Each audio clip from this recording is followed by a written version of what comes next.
Quem é o Papa? Robert Prevost, agora Leão XIV, tem cidadania americana e também peruana.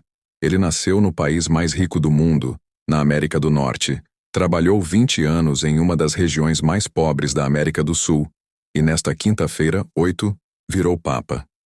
Leão XIV nasceu Robert Francis Prevost em setembro de 1955, em um subúrbio ao sul de Chicago. Ele estudou matemática na Universidade de Villanova, na Pensilvânia, e assim que se formou em 1977, começou a estudar teologia e se dedicar mais à vida religiosa. Além da visão pastoral, o novo Papa compartilha com o antigo a defesa dos imigrantes, dos mais pobres e do meio ambiente, mas tem posturas menos progressistas no campo dos costumes. Leão XIV é o primeiro Papa que vem de um país de maioria protestante, onde 20% dos adultos norte-americanos se declaram católicos. Mesmo assim, Estados Unidos só ficam atrás de outros 3 países no mundo em número absoluto de católicos: Brasil, México e Filipinas. Leão XIV nasceu Robert Francis Prevost em setembro de 1955, num subúrbio ao sul de Chicago. Tinha um apelido bem típico nos Estados Unidos, Bob, e uma família que é a cara do sonho americano. Mãe bibliotecária de ascendência espanhola, pai professor de raízes francesas e italianas. Foi daí que ele herdou a fé católica. Vizinhos relembraram à imprensa americana que a família Prevost não ia à missa apenas nos domingos. Ia todos os dias e a mãe, Mildred, ajudava na faxina da paróquia. Na escola católica, Bob era um dos poucos que não reclamavam da missa, ainda rezada em latim. Foi coroinha, depois seminarista. O padre Williams frequentou o seminário com Bob Prevost, agora Papa. Ao Jornal Nacional, descreveu o colega como um dos mais inteligentes da turma. Ele também sempre teve uma preocupação com os menos favorecidos. Estudou teologia sempre com a ideia de servir aos mais pobres. Estudou matemática na Universidade de Villanova, na Pensilvânia. E assim que se formou, em 1977, começou a estudar teologia e se dedicar mais à vida religiosa. Em 1982, Bob Prevost foi ordenado padre. Celebrava missas na paróquia que frequentava na infância. Em 1985, foi enviado a uma missão em Piura, uma das maiores cidades do Peru.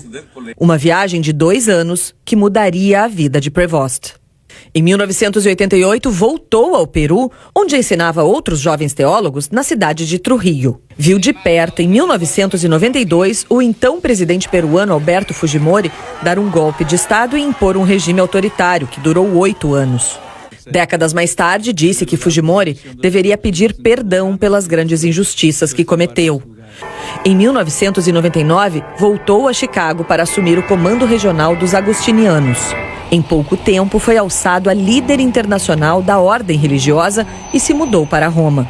Mas a vocação missionária o levou novamente para o país latino-americano que o acolheu. Desta vez, a pedido do Papa Francisco, em 2014.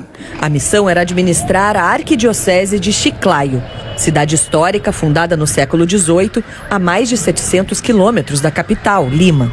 No ano seguinte, se tornou bispo de Chiclayo e se naturalizou. Virou peruano de carteirinha. Um poliglota, fluente em espanhol, português, italiano e francês, além de falar inglês. 2 décadas num país da América Latina. Durante o bispado em Chiclayo, Prevost subiu na hierarquia da Igreja Católica peruana, mas também foi acusado de ter encoberto denúncias de abuso sexual atribuídas a 2 padres. A diocese esclareceu que foi o próprio Prevost quem levou o caso para ser investigado pelo Vaticano. Em 2023, o Papa Francisco convocou Prevost para a cúpula da Igreja. O bispo se tornou a autoridade mais importante na relação do Vaticano com a América Latina e também assumiu o cargo de prefeito do dicastério para os bispos, órgão que avalia quais religiosos poderão virar bispos. No mesmo ano, Prevost recebeu o título de cardeal. As novas responsabilidades lhe deram prestígio. Ele manteve a defesa de uma igreja próxima do povo, em linha com Francisco.